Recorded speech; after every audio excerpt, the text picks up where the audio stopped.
Oh, yeah. Don, you got everything ready? You're live.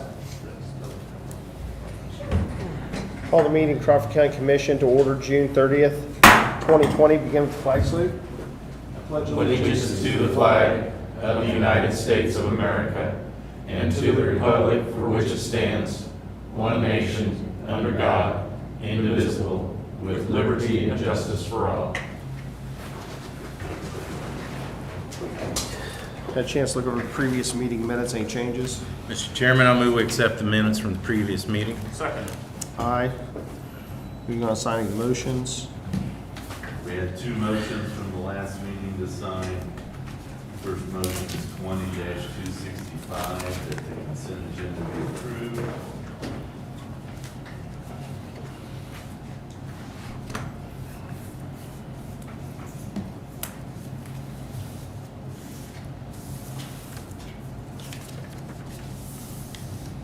Second motion is 20-266, to accept the low bid from McClellan Sanitation Incorporated for sanitation services at all Crawford County building locations, and the bid from Shorts Trash Service for 30 and 40-yard dumpster services.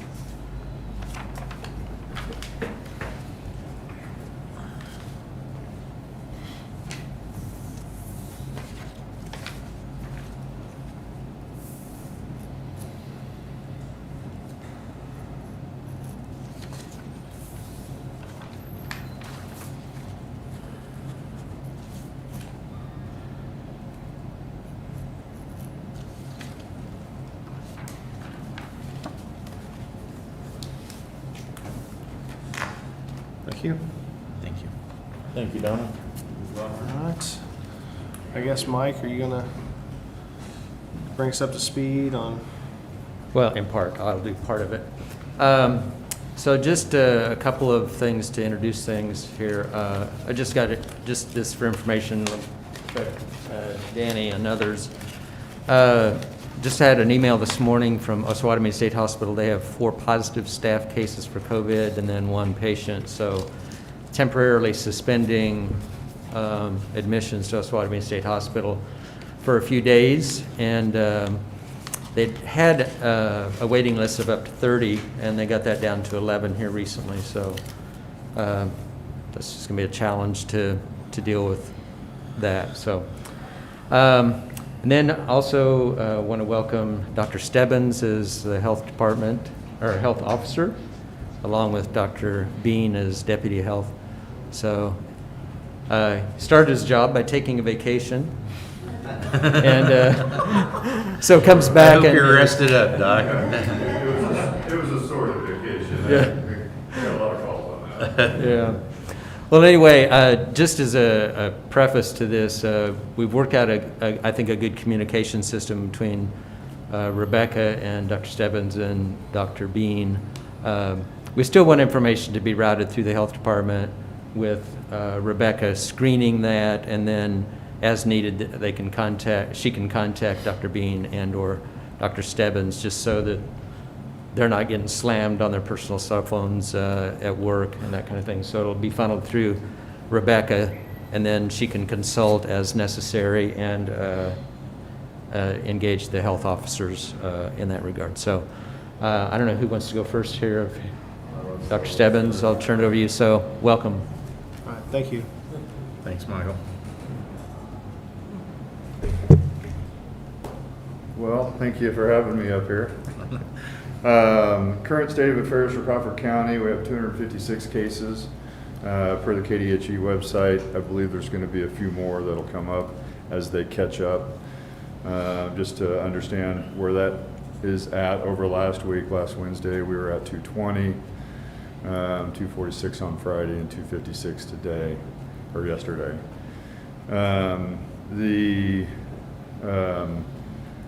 Questions recently regarding, well, I'll back up a little bit. I know there's going to be questions coming up, so I'm going to preface this ahead of time. The governor is going to put out a new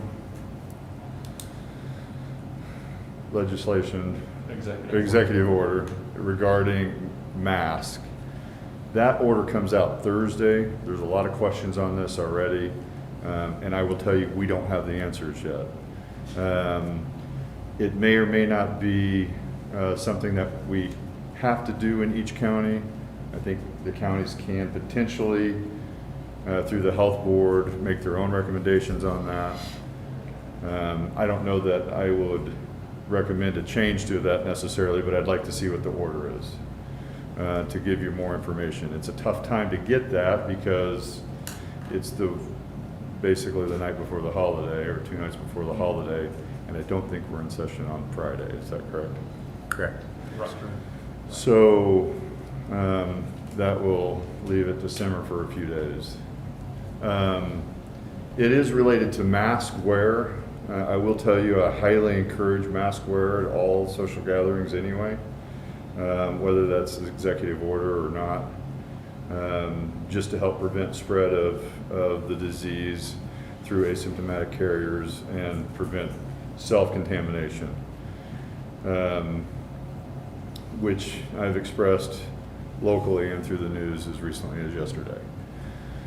And so we'll have more information on that as it goes. Last week at the commission meeting, you guys had asked regarding surge capacity and capability of the local hospitals. Spoken with both Via Christi and Girard. Girard has 4 ICU beds, 1 negative pressure. They can go to 2 negative pressure beds. They have 11 med surge total beds and 2 vents currently for capability. They can surge to utilizing other areas within the hospital. They can surge up to 25 if needed. I will tell you, the plan has always been to try to keep Girard clean if possible, and then locate the COVID patients at Via Christi where we've got greater capacity. At Via Christi, the current bed capacity for medical patients, and this doesn't include labor and delivery and NICU or the newborn nursery, that would be 12 ICU beds, 6 step-down beds, and 33 med-surg beds for a total capacity of 51. They have a capacity of 8 vents currently, with the ability of 23 other ventilatory support pieces that we can use, including CPAP, BiPAP, and home vents that we are able to access through our DME. We can actually double stack on those vents as well, so we could potentially run 2 patient circuits off of 1 vent. So that creates quite a bit of capacity as far as ventilatory support. We could potentially vent all 36 surge capacity ICU and step-down beds. So their normal capacity is 51. Surge capacity would be 102.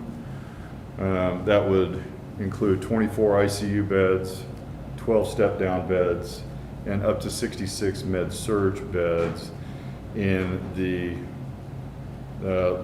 furthest stage of their surge plan. That would be a difficult stage. All elective surgeries would be likely canceled, and it would take up all the space in the hospital, but they could go up to 102. We're nowhere near surge capacity at either place.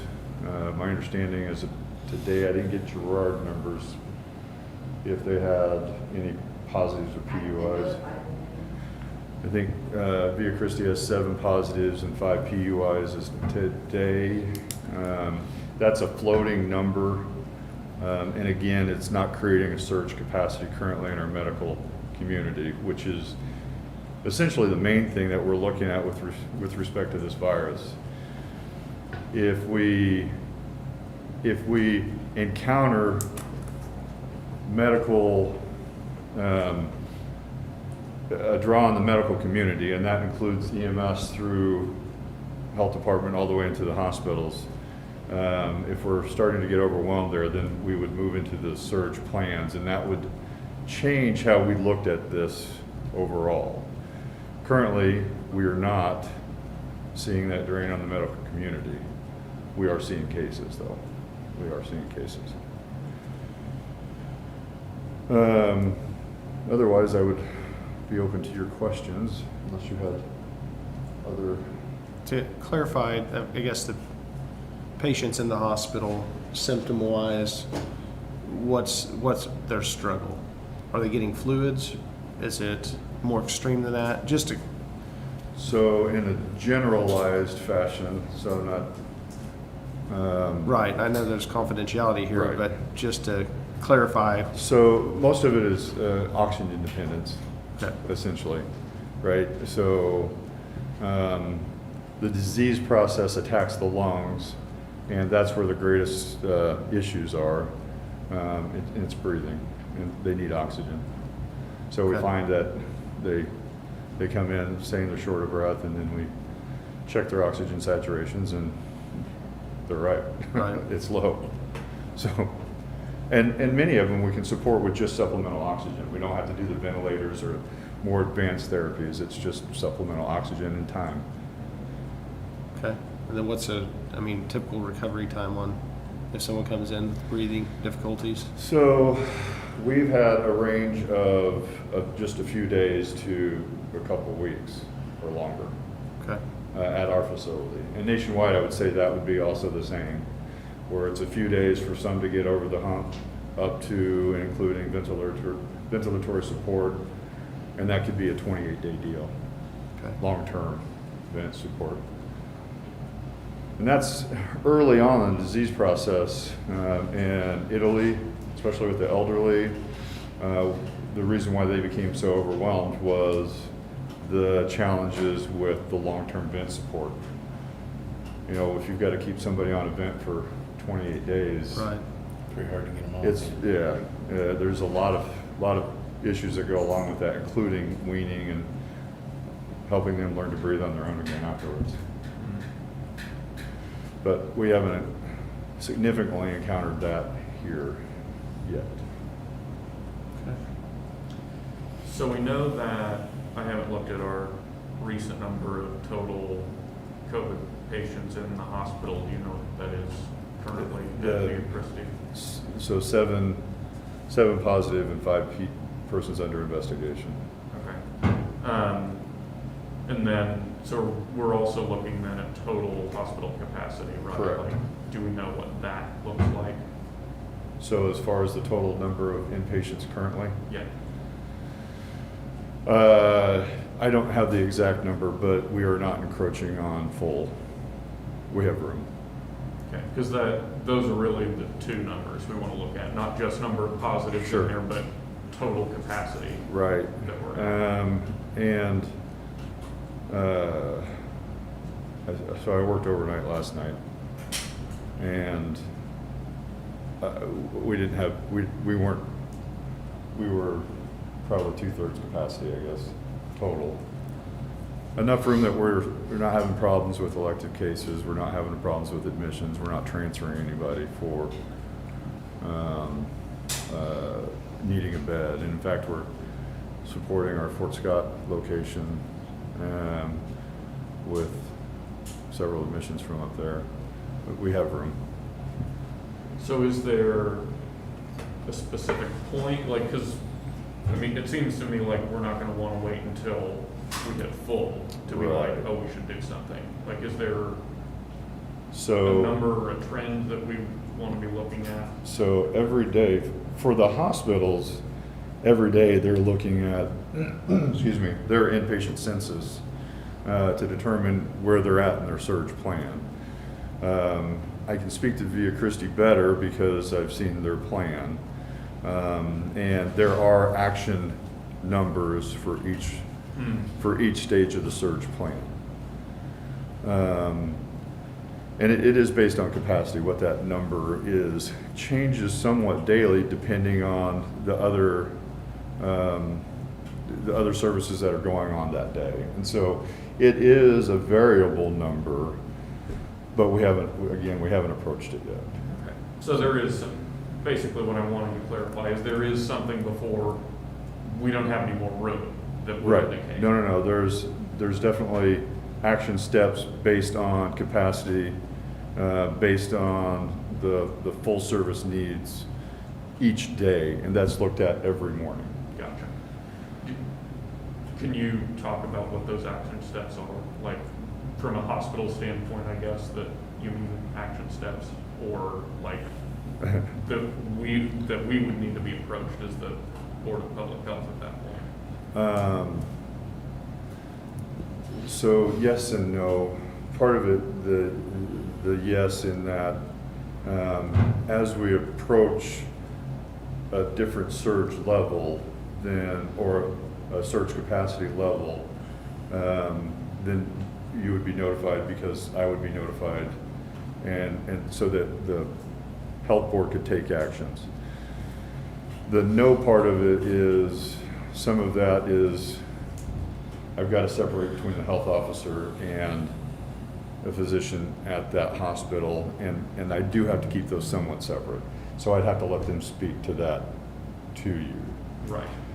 And I would invite them to do that. Just because it is their plan, and I don't want to speak for them on something that does change somewhat daily Right. based on their staffing and overall capacity and the rest of the service line. Does that make sense? Yes, no, that, yeah. So I got to just be careful of which shoes I'm wearing when I'm up here. Sure. So, but great question. So one thing that we had discussed was, I know that Commissioner Blair had requested a meeting, like a COVID-19 planning meeting, last Tuesday. So I discussed that with Dr. Stebbins and Dr. Bean, and they would both be available, and my goal as well, Tuesday morning, next Tuesday, like at 9. I don't know if we can do that, a planning session around yeah, COVID-19. sure. We have a work session. but- Oh, you have a work session Yeah, already? I'm open all we got day. a couple. So we can do it after. Whatever works for you guys. Yeah, we'll make it work. I'm just, and I'm not necessarily saying that has to happen right now, but I mean, I'll be obviously. honest, I think it should happen Okay. sooner than Perfect. later. We've got 2 new health officers. Yeah. We really need to get in front of you to make sure that we're understanding what your concerns are so that we can address those day to day as well. Right. And we did talk about maybe, I guess, Thursday, Dr. Bean said she could do that, or this Thursday. But whatever works for everybody. Yeah, I'll be out of town Okay. Uh, Tuesday, we can make it work. Yeah, let's go with Tuesday at 9. Okay. Okay. Perfect. Okay. Tuesday at 9. So, All right. and if there are any questions, please don't hesitate to contact me directly. That's fine. I know they're trying to protect me a little bit, and that Right, no, I Sure. understand. Right, yes. is a reasonable step, and I appreciate it. That being said, I mean, this is we're in the middle of a pandemic, and so we need to be able to respond to that. And so, if you have questions or concerns, please don't hesitate to get a hold of me. Doctors, does it appear that our cases are slowing down? I know we've had 10 over the Yeah, weekend. so the weekends are kind of challenging as far as the data compilation for me to be able to say that. I'm not a big fan of daily trends. I'm more of a fan of weekly trends, and so my answer would be more on a week-to-week basis.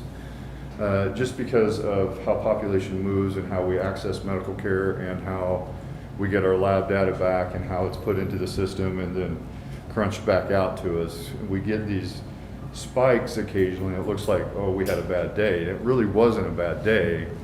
It was 5 days came together and it was pushed out on that day. And so I would prefer to look at that data over weekly trend. Now, I would say our weekly trends look better, but we're coming off a huge, 2 200-day spike. I mean, I wasn't 200, but 110, Yeah. Yeah.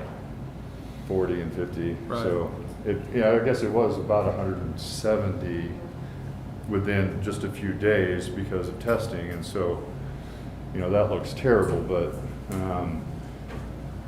as long as our weekly trends are trending like they are, I'm a little less concerned. We have got to ensure that the public understands now is not the time to overlook the protections that we're recommending, and that is face mask and hand washing or hand sanitizing often, and the social distancing. We've got to get that message out there, and keep the public interested in that. We can slow this down and bring it to a grinding halt if we enact those measures, if we do those things. And I don't know that we have to do it through governor's declaration, but I think the public's interested in doing the right thing, right? Nobody wants COVID-19. I can tell you, nobody wants COVID-19. And this is simple, right? Face masks are simple. I think if you're a business, your employees should be wearing face masks, especially if you face the public. And I think if you're the public, if you're going into a business, you should be wearing a face mask. It will protect you and your family. It's really a small price to pay. It's really a small price to pay.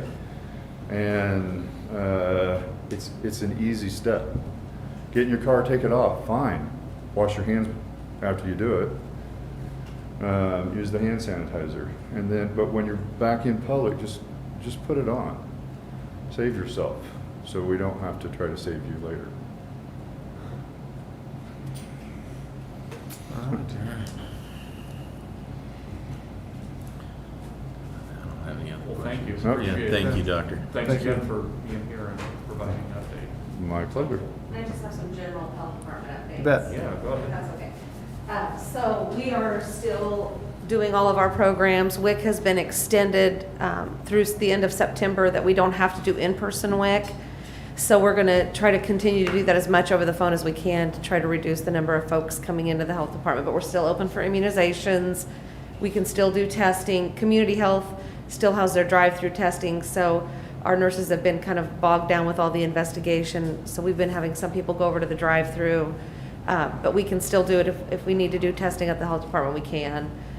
We did one yesterday. And I will say there are still quite a few pending tests, probably several hundred still pending that we're waiting on results from, not that we've tested, but other entities within the county have tested. So that's kind of an ongoing thing and has been, for the last month or so. So do you think the trend of testing is people being asked to do it because of their employer or because of their Well, own symptoms? anytime you have a large spike, it creates some fear and anxiety. So folks are going to go get tested. The state, KDHE, is recommending that people get tested if they have 2 of the symptoms. So some folks are symptomatic. I don't know a number on who's symptomatic and who's Right. asymptomatic, but I think some of it is driven by just anxiety and fear because we've had a spike in these cases. So So I they- think it's a mixture of both. Right. Some employers are, I have not heard of any employers that are mandating testing for their employees, but we've had some calls, and I've worked with Dr. Bean with some employers that if their employees want to get tested, they can go through the drive-through clinic. So, so I think it's a mixture of both, driven probably by, just an educated guess, probably driven by the spike, that Right. we've had. The KDHE is still encouraging people to get tested, though they're really wanting to meet, they're wanting to test 2% of the population every month, so they are still doing that. But, so we're still open, our services are open. If people want to get tested or think they need tested, we just request they call first so that we can work out for them not to come in the building and to come around the back. Okay? Now and I may be mistaken, Community Health, are they doing the antibody testing? Yeah, they are doing antibody testing. And what's that test entail? That's the IgG. So that would show a previous infection, and it's going to take a couple of weeks for that to turn positive after you've had COVID-19. Okay. So the IgG is what they're using. The IgM, which shows an acute infection, is not really super accurate right now. So the IgG is what most places are using to detect past infection. It's not been used widely yet. Okay. And what's that testing process? It's just a blood draw, Okay, like, that's you what I know, thought. like when you get your blood drawn, yeah. For like cholesterol or anything Right. else. Then they send it off to the lab, yeah. And where are we at on our, because we got the grant funding. Yeah, for yeah. population testing. So we Where's still have that. So I'm still working with KDHE on that. They are in the process of hopefully getting it set up where they can do the IgG testing at the Kansas Health and Environment Laboratory. We can use it, if we need to use it for other mass testing, we can. It could be used for IgG, or we could use it for acute testing with, you know, the PCR, the nasopharyngeal swab. And I think probably a better time to wait and see if we're going to need that would be more towards the fall, you know, when all the schools come back in session, flu season hits. There's a couple of other grants that have been put out by the state. One we will get if we just apply for it. So I don't have all the information on that yet, and I'm planning on applying for it. And I'll bring that to the commissioners. I may have some of that information by our planning session Tuesday. And then there's another grant that's optional, and I'd like to apply for that. I'm getting some information, and I don't know if Dr. Stebbins has even heard this yet, but I've talked to Jamie Cravens at the hospital, and she got me in contact with the lab director at Ascension Via Christi to get a rapid testing machine. Had you heard about that? I don't know. It's certainly something that I'd like to see. Yeah, so I'm pretty sure, I don't want to say 100% sure, but that we can apply as the health department and get that machine for the county. So they're pretty pricey. So I'm waiting on emails from KDHE on that, and I'm working with the lab director at Ascension Via Christi on pricing and things like that so that we could apply. There's no guarantee we would get it, but at least, you know, then our county would have that ability. So just kind of waiting. And those are due, the one we're guaranteed, it's non-competitive is what that means. You're guaranteed the money as long as the money exists, and nothing goes awry before that, at the end of July. And then the other one, the optional one, is at the end of August it's due. So we've got a little time to work out the details. Okay. So anyway. And then contact tracing. Yeah, so KDHE is still helping us with that. At this point, we're not accepting any new contact tracing. We're forwarding all of those to KDHE, and I'm hoping, though, within about a week, our large spike, by July 7th, most of the people will be out of isolation and quarantine from our large spike that we had a couple weeks ago. So then hopefully next week, we can start taking cases ourselves and investigating those ourselves. But for now, we're still forwarding to KDHE. And we're working out some systems with them, because I would like to have a list of any businesses or daycares, you know, that have a positive case. So they're developing that for me, and then we'll be they send letters to those folks that they are required to stay home, but we'll also be sending isolation and quarantine letters, legal orders signed by the health officer. So they're going to be getting me that list. Okay. But by July 7th, a large portion of our isolation and quarantine will be out of quarantine. And how has the quarantine and isolation stuff been going? Has there been any issues? Not any big issues. It's always just figuring out, you know, who lives where, ensuring that we're getting accurate information from cases, and investigating, and then addressing any reports from the community that maybe someone isn't following it. We haven't had to involve law enforcement, though, or anything like that to this point. So as far as, I wanted to back up, because you mentioned, so KDHE would notify you if there was a business that had. Right, she's working on a spreadsheet for me.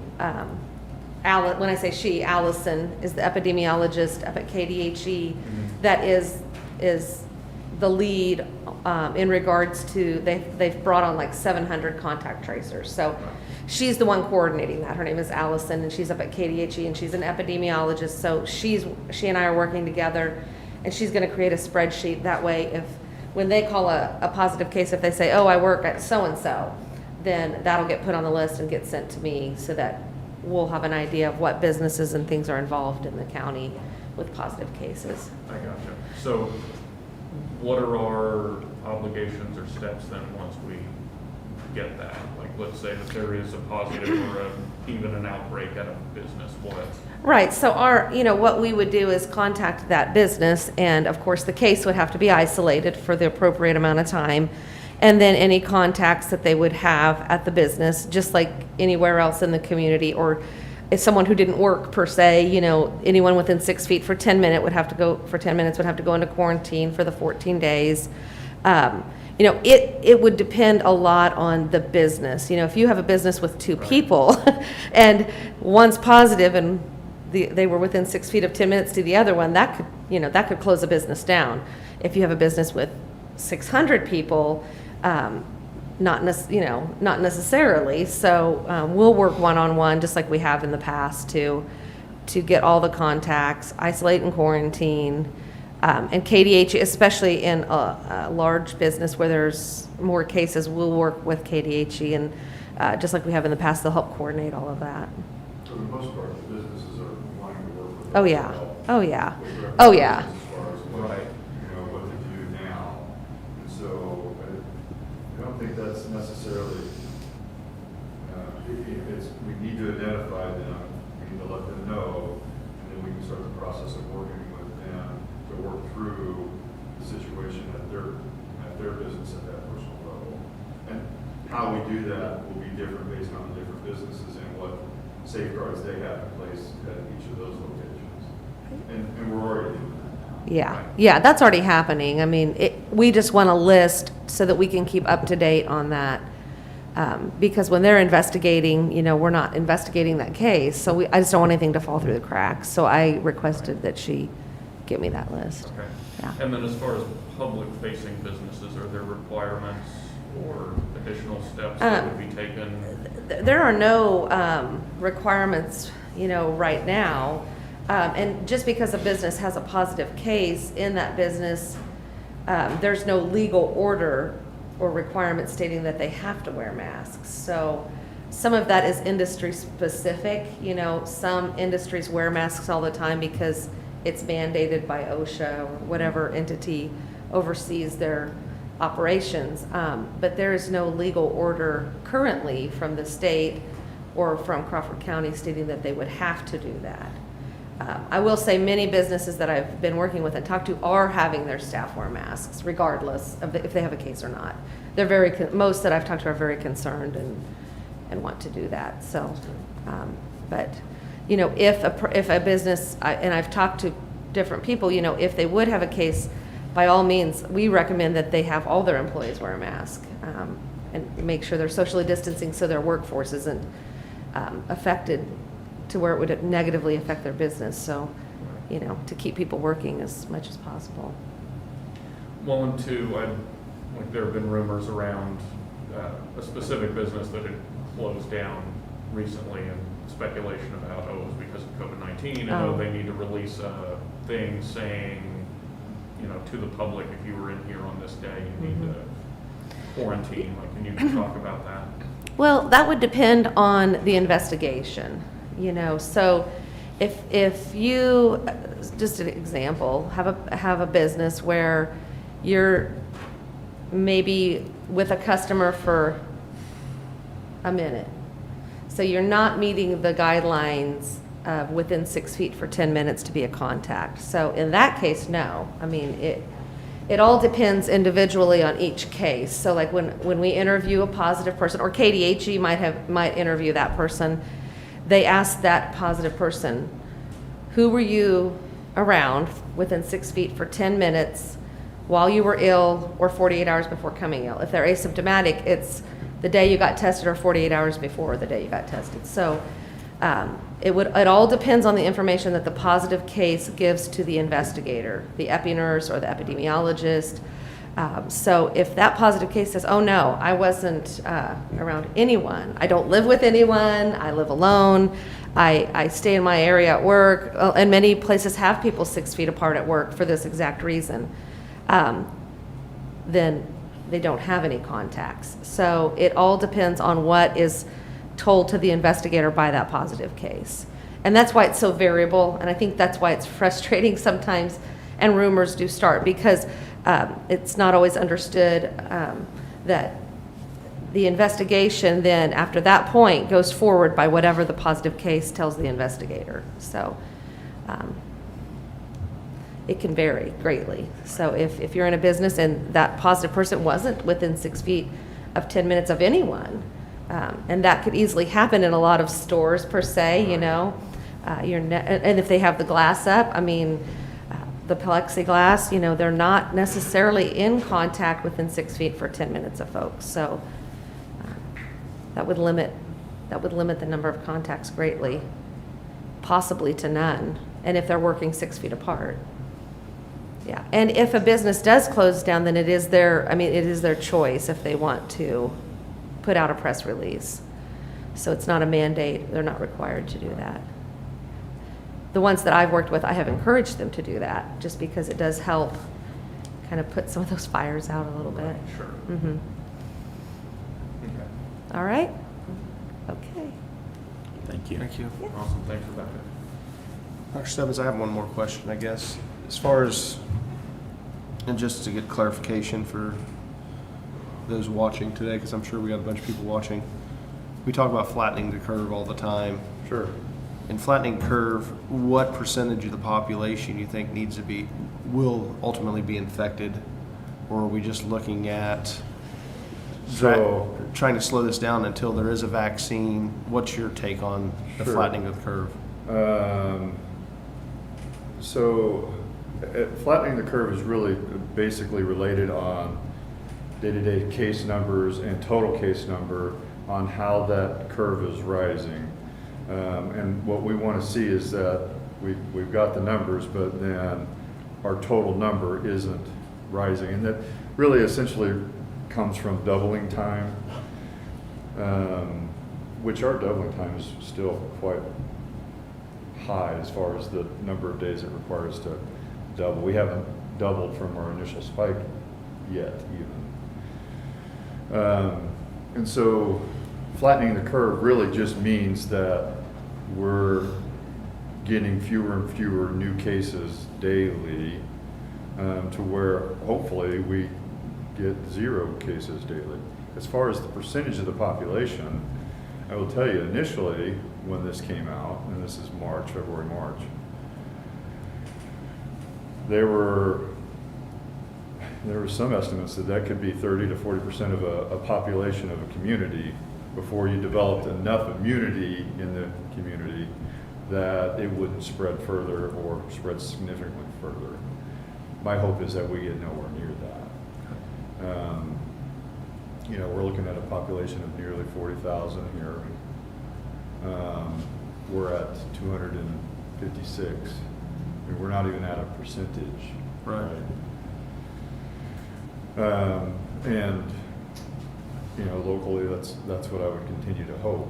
With the 2 million population in Kansas, we're still not at this, you know, a significant percentage when we're at 14,000 cases overall. So the groundwork that we did, as hard as it was with the initial stay-at-home orders, and the very rough time that we went through, everybody went through, significantly affected that curve already, right? If we wouldn't have done that, this would be a whole different deal. The 30 to 40% would be a number that we would see. By taking these measures and decreasing that spread, that number is going to be a lot lower. And so we are flattening. Right. We started flat. I mean, if you look at really what the projections were, we started flat. And even though we're getting spikes, if you look at the big picture, the big numbers, it's still pretty flat. And so we're doing a good job in that. Now, today, with the caseload that we have, that's where we got to continue that groundwork, right? We got to continue as a community to work to flatten that curve. And that's, again, this. Okay? So we look at that. We look at the case metrics. That's all part of the reopening plan, the Ad Astra plan, to define as we move to the next level. We failed because we started getting, the state failed because we started getting a spike in cases. That's nationwide because we started moving, right? But I still think we're successful in all the work that we did early on. The hard part for me is the fatigue that people are encountering from that. Right. Social distancing fatigue, mask fatigue, hand washing fatigue, not being able to go to the store fatigue, right? But now we got a gut in right now. We gotta stick to it. We can get through this. As far as vaccine, that's the hope. That's the future. That's what we need. There are some in development. It'll be next year. Yeah. It's going to be after the COVID season next year, after the flu season this year, would be my estimation. No, no one knows.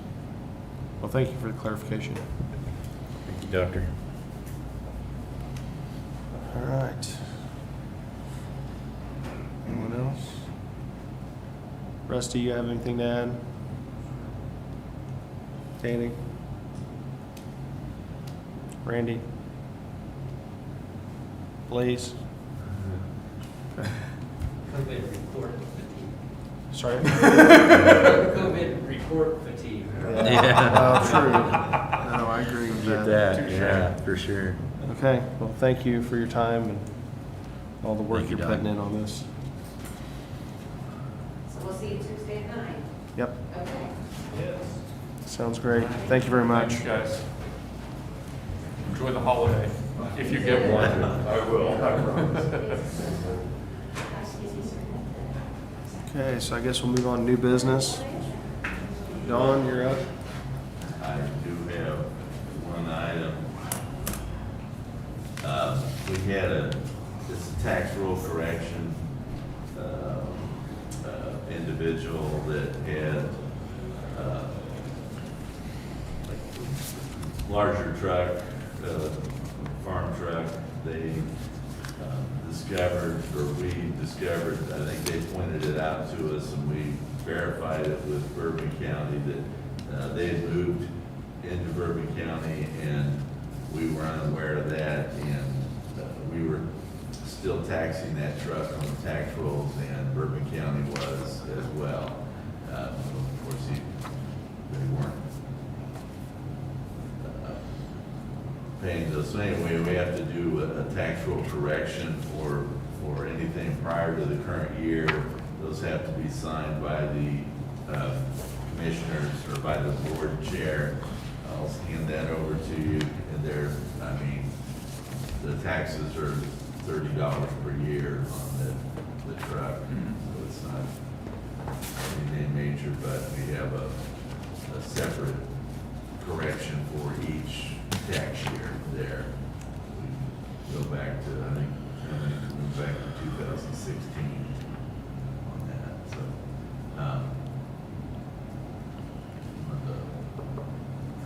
Looked that over, in the appraiser's office. When they heard about it, they visited with their counterparts in Bourbon County and did the same thing, and they were, yes, we have the exact same truck on our tax rolls, so,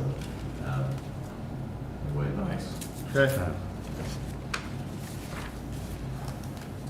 If I could get you guys to approve that by motion, and then authorizing the chair to sign those corrections, that would be great. Yeah, I'll approve the corrections for the tax roll. A second. All right. So you sign every one of these? Yes, please, there off at the bottom, and Yep. I sign them as well.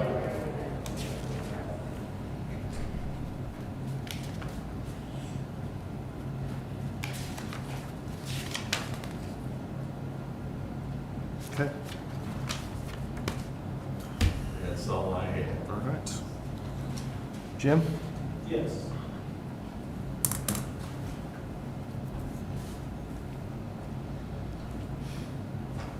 It's good of our resolution to have their own case number. Good.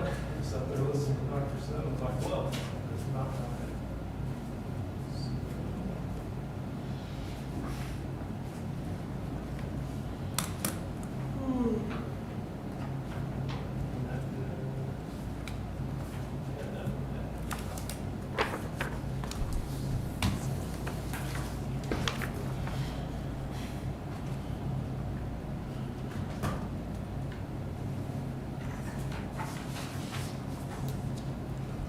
Okay, so I wanted to talk about a couple of things regarding our COVID-19 direct money that we are going to get down through the CARES Act.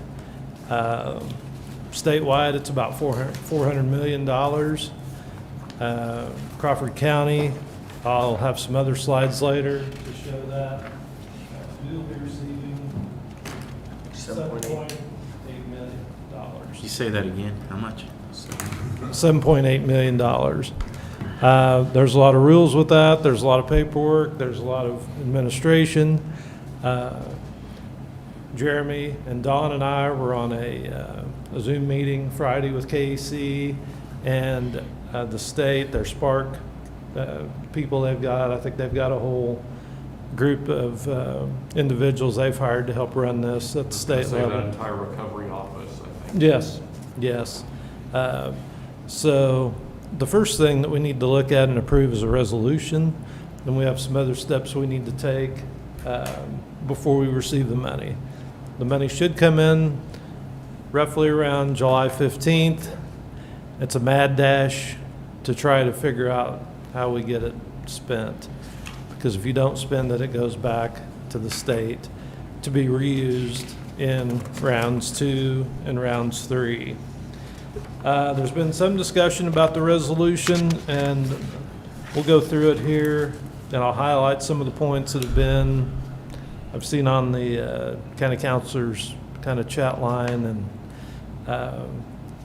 the bottom line is, by signing this, the county will be on the hook, I guess, or responsible for the $7.8 million and how it is allocated, how it is spent, and how it is reported back to the state. So there's a lot in here that I'll get through. The whereases I'll skip, but let's go to page 2, section 1. It starts talking about some of the eligible expenses in section 1. A, necessary expenditures incurred due to the public health emergency with respect to the coronavirus disease. B, not accounted for in the budget, most recently approved for the county as of March 27th, and incurred in the period beginning March 1st, 2020, and ends December 30th. So in paragraph 2, then, there are specific examples of what the funds can be used for, and you can see down through there, it's expenses for public hospitals or clinics, testing and quarantine, payroll of employees substantially dedicated to COVID mitigation or response, expenses for establishing public telemedicine, technology improvements to facilitate distance learning, improving telework capabilities, grants to small businesses, and a government payroll support program. What it cannot be spent on then, and unemployment insurance. What it cannot be spent on is section 3. If you got insurance to cover any damage, payroll or benefits for employees who are not substantially dedicated to mitigating or responding to COVID, expenses are reimbursed under any federal program, and I do know we've had some of our entities that have received some funding through other programs, so we'll have to watch that. Reimbursements to donors, workforce bonuses other than hazard pay or overtime, severance pay, and legal settlements. The meeting we had Friday and some of what I have to hand out kind of go a little more in depth about that, but basically any of our costs that we've had beginning March 1st, any costs that a city has had, a school district has had, and that includes, we're assuming that includes Pittsburgh State University. Not 100% sure on that yet, but we will get guidance for that. So paragraph 4 is what we've heard a bunch, but it's spelled out there for us to see. Coronavirus relief fund payments may not be used to directly account for a revenue shortfall. So you can't plug it in if you have sales tax that's lower, interest that's lower, casino being closed for a couple of months. Unfortunately, they will not let us just directly pump that money into there. 5 is a timeline of what will happen. Crawford County will comply with the following reporting and recoupment structure. A, on August 15th, counties will provide the first reconciliation of funds, include any additional receipts to be reimbursed, and a plan for spending. So the overall picture of this is that you're going to have in the first round is looking back and getting your receipts that you've already spent or that you will spend through July 31st. I think it's that deadline for any reimbursements of what you've spent. So that's what cities and the county and school districts will be doing in this next month or so, month and a half. We'll be getting their receipts together for anything they've spent on COVID. So we will bring all of those together. You'll subtract that off of the 7.8 million.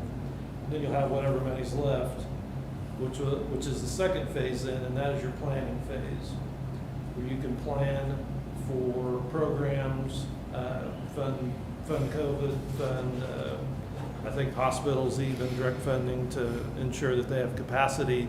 There's a lot of items that you can fund, but the time frame is short. Not only to get the reimbursement in, but the plan. So that's something we're gonna have to hop on pretty fast. So as you go through there, it just says the dates that each reconciliation is, all the way through. They've given us to February 1st to actually reconcile everything, which gives us a little extra time after the end of the year. Even though you've planned your funds, even though you've got the money spent, you have some more time to dig in and get that finished. Any unspent funds go back to the state. So the goal is to get as much of this spent on the local level to help out everybody that can be helped out. And then the rest of it goes back. It will go back for other rounds. So that money won't be just lost. It'll go into phase 2 and another phase of this funding. Under number 6 is a kind of the public being able to see what we're spending the funds on, and a transparency basically to make sure the meetings are accessible. Anytime we're discussing these expenditures, any materials associated, so we'll have to make sure those are on the website. A detailed and timely accounting of spending, create and publicize and manage a process for other outside organizations to comment. And that's when we're talking about the planning on other expenses, and then manage and process a report for spending and outcomes. And I think what I want to get in here, it's not in the resolution, but it sounded like to me, listening in Friday, it seemed the counties were really encouraged to look at hiring an outside firm to manage this. It's a lot of money. It's a short time frame. This is something that we will obviously be working on it internally, but the data that's needed to get sent in and to just make sure everything adds up and help us plan, I think will have to be from an outside vendor. So I'm going to be asking around and see what some of the other counties are doing through their county counselors. So hopefully we can get an idea on that and get somebody on board as soon as we can, because it's a short time frame.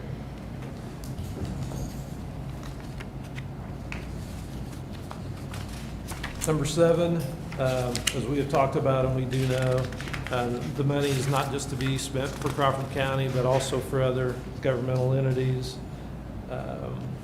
And they talk about if an educational entity has more than one, maybe I think there's a school district, maybe a couple school districts that maybe have 2 counties. They said you treat it as yours. You know, they can spend from yours and they can spend from the other county. Is kind of what I understood. They can make requests from each county. They just need to make sure they're not making the same. They can't double dip. request to each They county. can't double dip. Submit their They can't same double receipts to dip. both Right. counties. There is a component then that Crawford County will consider and incorporate efforts to address disproportionate impacts on racial minorities in the direct aid plan. That is the second part, reimbursement first, then direct aid plan. And we will be, kind of the hammer then on 9. If the Inspector General determines that payments have been used for ineligible purposes, they are treated as a debt owed to the Treasury. And yeah, there's more language in there about that. We will also be, it'll also be added to our audit. We do get a single audit anyway because we receive over the limit of federal money. So this will be added into an audit. If there's extra cost on that, it can be paid for out of this money. So that's where we're at. That's the resolution. The resolution is what gets us started. So if there are any questions about Yeah. that. Jeremy, you good? Mr. Chairman, if there's no further questions, I'll move for resolution 2020-011. Second. Aye. Okay. If I can get 3 of those, please.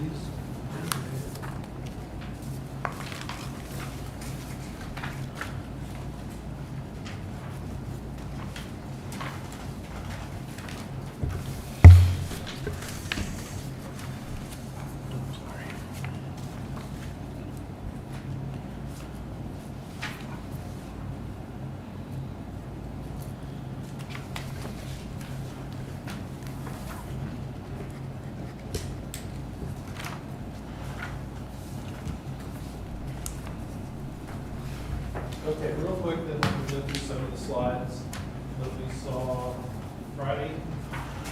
And there is a network of documents and that are set up now through the state website, including a way to submit questions. And then everything basically is submitted through the website. So if you see here, I only printed the page that had our county on it, but on that website is every county and what they received, $7.8 million. Next page is distinguishing expenditures. So as I've said earlier, the county will distinguish between funds as a reimbursement and then direct aid. So the reimbursement, it's work, but at least I think it's going to be the easier part of the two. As you settle in on, you know, what you spent, hopefully you've been maybe coding that in your accounting systems already. It's just coming up with dollars that have been spent and then asking for reimbursement. The harder part in the smaller time frame is getting together with committees that Jeremy's talked about before and putting together a plan for spending the rest of the money. A plan that meets the guidelines and a plan that will be approved. This next slide was a really good slide on kind of the focus areas and what can be spent. They're talking about health, connectivity, economic development, and education costs. So also, obviously, public health through the county, reimbursement for already incurred health costs. I'm not reading this whole thing, but this one directly applies to us. EMS, public health, Sheriff's Department, anybody that's had direct expenses. Obviously, the testing, the medical supplies, emergency management, contact tracing, and not only that, but also the wages for people that have been working on this. And I'm sure we have several that this is what they've been doing, maybe since March, but definitely here in the last few weeks. Grants for public health infrastructure, PPE, supplies, thermometers. We talked about that, especially if we get more and more guidance that perhaps we need to allow that for businesses, make sure at least that our county level has it. I know that I talked to one of our maintenance guys yesterday, and we made sure to get more masks in, as it looked apparent that we may be needing those, so we've got more masks coming. And then vaccine supplies, and contact tracing. Then there's also some things for other areas, but I think the main, they'll apply to other areas, but that is, for us, that's a big part of what we can be reimbursed for. So the next steps, and that's kind of a timeline of what we need to be doing. That is review the content and the forms, submit your primary point of contact by July 6th. Click reimbursements from county, education, cities. Consider staffing needs for accountability and reporting. I think that's where a firm may come in. Develop a process to consider proposals for new programs, and then there'll be another webinar July 6th. The other thing that was mentioned is that we need to have this resolution in before we get funded. So Do we have to determine that point of contact right now?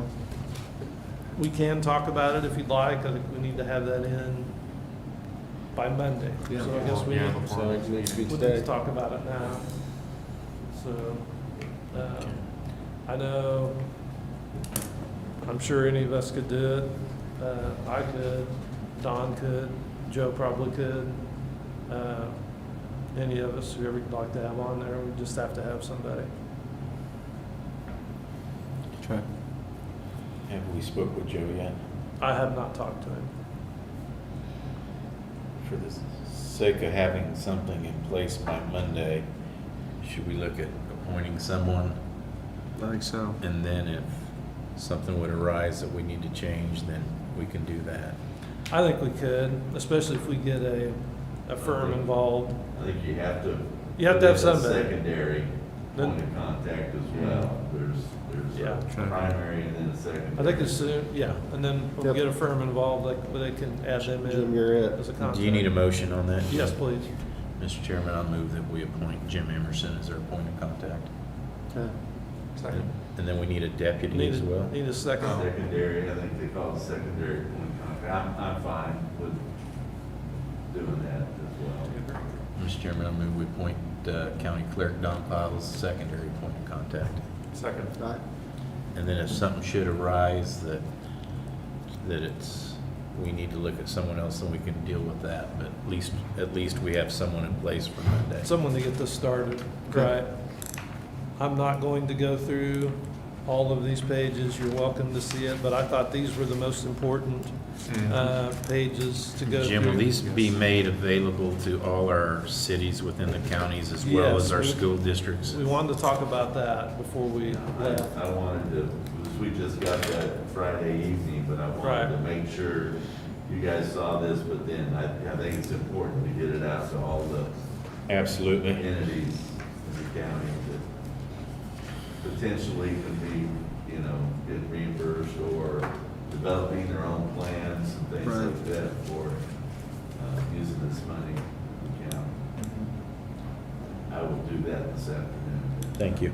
So just to flip through them real quick, they're talking about medical expenses, that we've already talked about. For public health, there's several areas for public health. Payroll, which is what we've talked about, it has to be payroll for employees that kind of have shifted their duties. So it's not just somebody that may work on this once in a while. It's somebody that's basically gone from being this type of employee over to another, to doing another job, really. Facilitate health measures. There's a lot of good work on that. Telework, sick and family leave to public employees, maintaining county jails, including sanitation, social distancing, care for the homeless, decommissioned equipment. I don't know that we'd have that. And then there's economic support. There's a FEMA cost share, which is interesting. So if we get money from FEMA, any money out of this, that's normally a 75-25, county paying the 25. This money can be used for your 25%. So that's good too. Real quick, things that are not allowable. Expenses for state share Medicaid, replacement of lost revenues, including property tax, Payroll benefits for employees who work duties are not substantially dedicated to mitigating COVID. Expenses that have been or will be reimbursed under a federal program. Reimbursements to donors, workforce bonuses, severance pay, damages covered by insurance. So that is pretty straightforward. There's, like I say, this is really about a 40-page document that is already online at the state level, but we will get that out. Everything we have will get out to the cities and the school districts. And we will, hopefully today, we can get in to the loop about PSU and to make sure that they're on board, so. So that's all I had. Okay. Tom? It's probably old business, but we had received a letter, well, it was last week, I believe, from the recycling organization where we need to appoint, it looks like someone to the board. Did I read that right? Well, so, yeah, they're creating we talked about this briefly after you had left. They're creating a joint city-county board to look at cooperative funding for the recycling center. I said I was gonna talk to Jim Triplett, and I have not talked to him yet. I can do that before our meeting on Tuesday. So hold off on this till. I think so, yeah. Okay. That's all, Mr. Chair. Jeremy? So along the lines of Jim's, or the discussion of the CRF funding, so we talked about how important it's going to be to plan going forward, how we're going, like the direct aid plan that we want to put together. So I met yesterday, so there's the Crawford County Recovery Task Force that's made up of, I think there are like 25 people on there from entities across the county, including healthcare, education, all of the largest municipalities.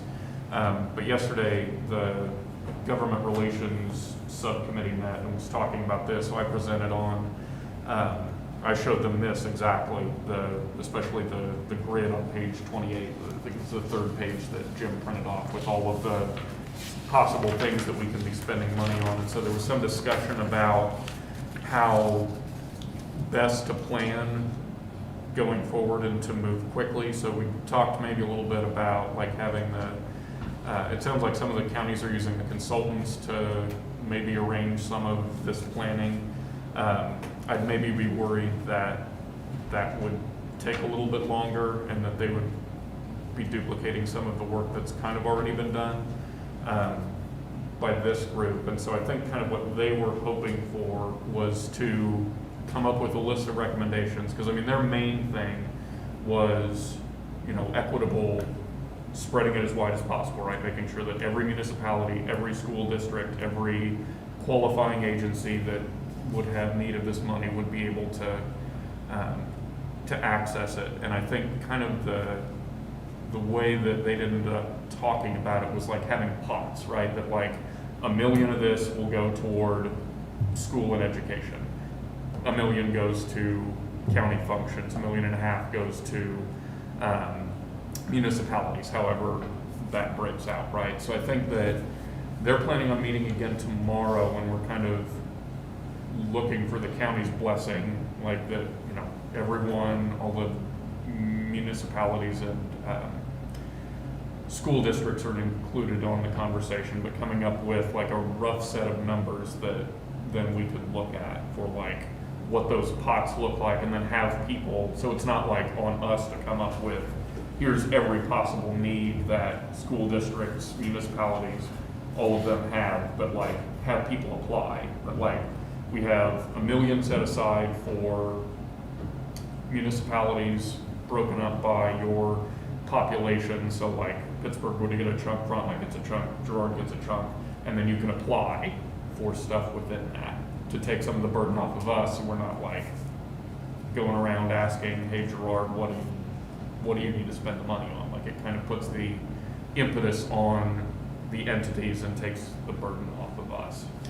But the final say-so But will we lie would, with the county. The county would approve, right? They're just looking for, I think, recognition as an advisory.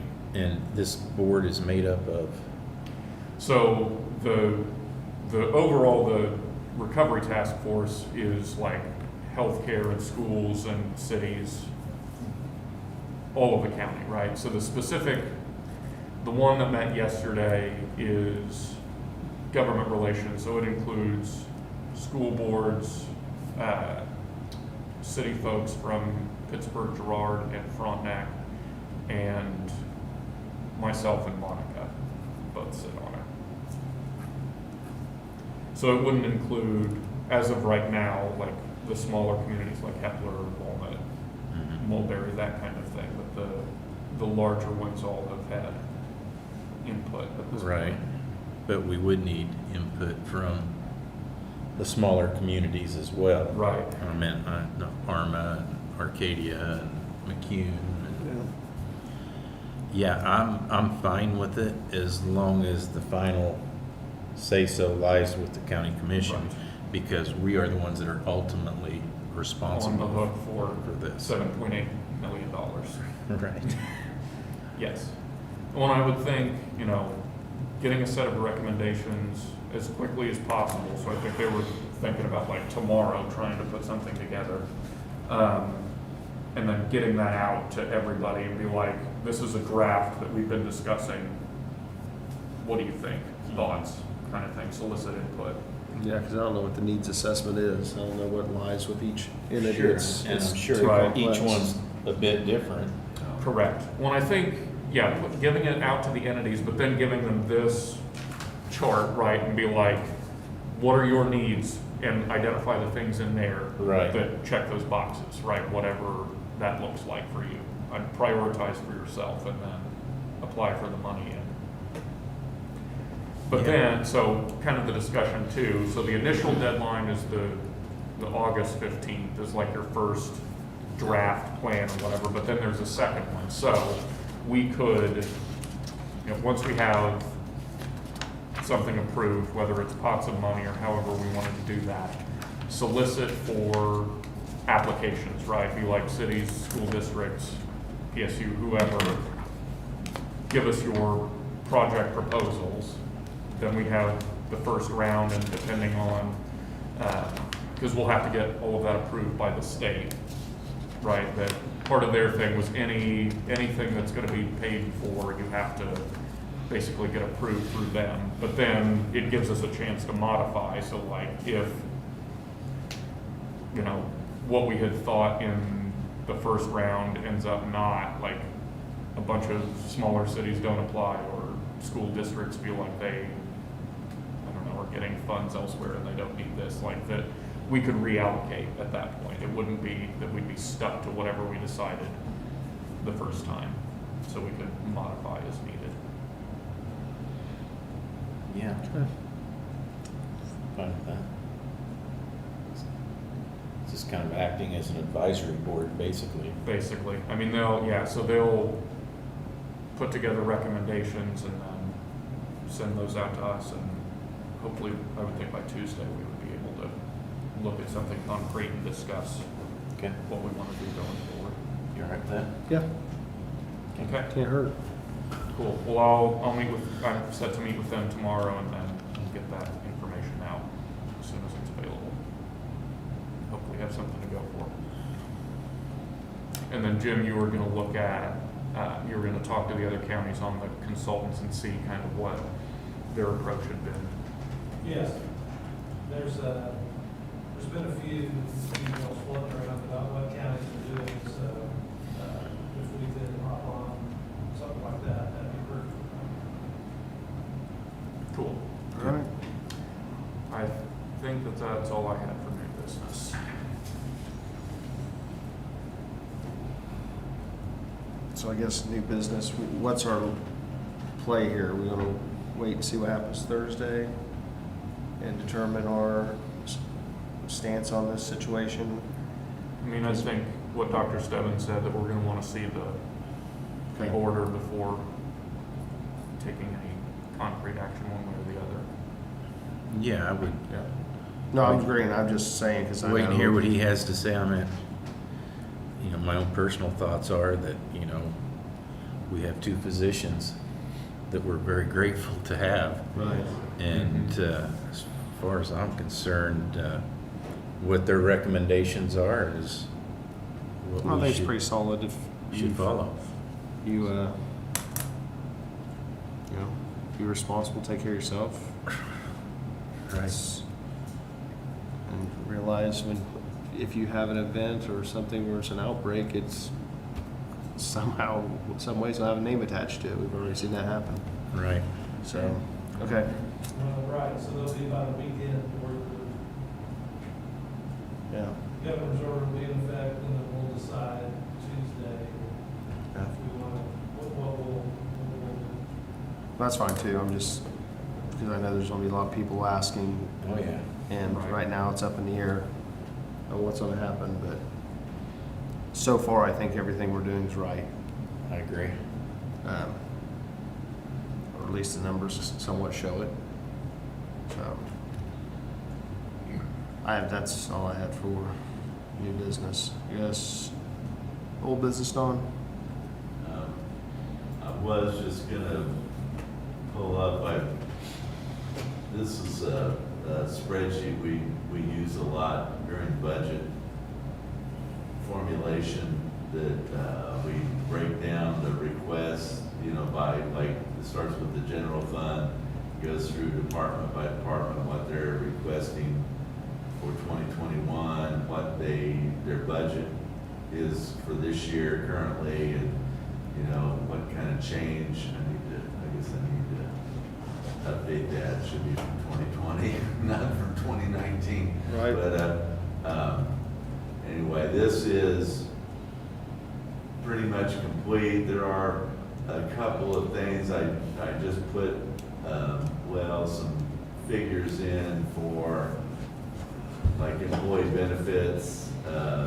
Christy Mitchell with Blue Cross Blue Shield is supposed to be coming up with, you know, some estimates of what they think premiums would look like with our current plans anyway. We should have that in the next couple of weeks. I just put in a flat amount, and I mean, I'd be amazed if that's where that ends up, but, and there are some other things that play into that, but, some other things that you guys will need to make decisions on, like for the, on all of them, but our addiction treatment center funding, building improvements, and things that are pretty, you know, at your discretion kind of things.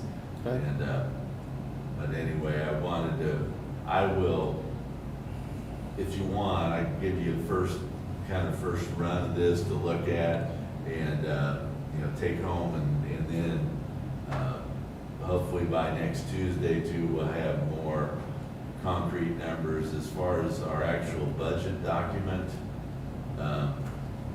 I'll be getting it prepared, the one that we submit to the state that actually estimates the mill levy and stuff like that. But I'll be in contact with our auditors too. They're supposed to give me their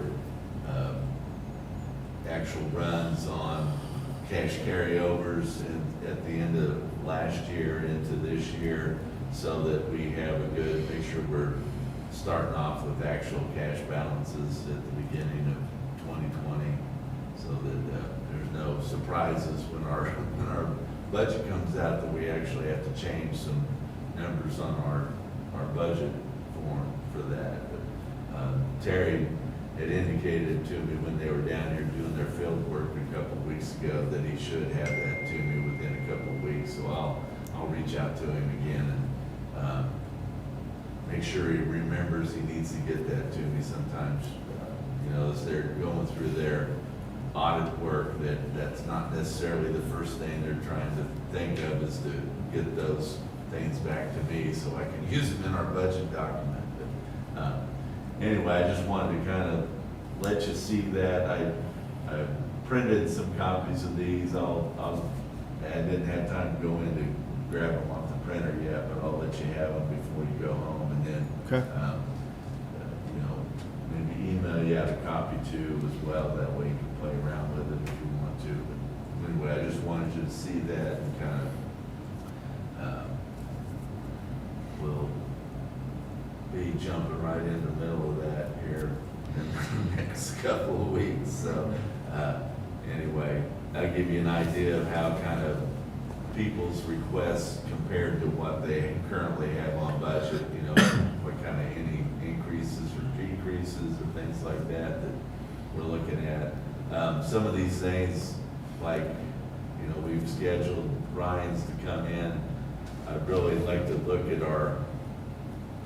I think our mod for workers' comp should go down next year, because that last year that we had some pretty sizable claims about 3 years ago, and that they used the last 3 years of claims to calculate your mod, which is a big part of how your premium is arrived at for workers' comp. And I think it should go down quite a bit for next year's premiums, but I wanted to make sure I was thinking about that right, but before I set anything in stone as far as our work comp, that, I mean, it could make several $1,000s worth of difference on what that premium will be. But anyhow, a lot of things like that, and I'll get with Joe too and make sure we get try to estimate our sales tax and some of those items as best we can anyway. But luckily, we haven't had a lot of change in those right now. Our sales tax has stayed pretty steady from last year, so anyhow, those numbers will be evolving and getting I guess more firm as we roll on down the road. But just wanted to kind of update you on that. All right, thank you very much. You're welcome. Jim? Tom? No, sir. Jeremy? I don't think so. I can't think of anything. So. Okay, future business, July 7th, 2020. We're going to modify that, right? It'll be 9 a.m. work session with Dr. Stebbins, Dr. Bean, and Rebecca Adamson. Commissioners, council, I guess. Michael. And Michael, thank you.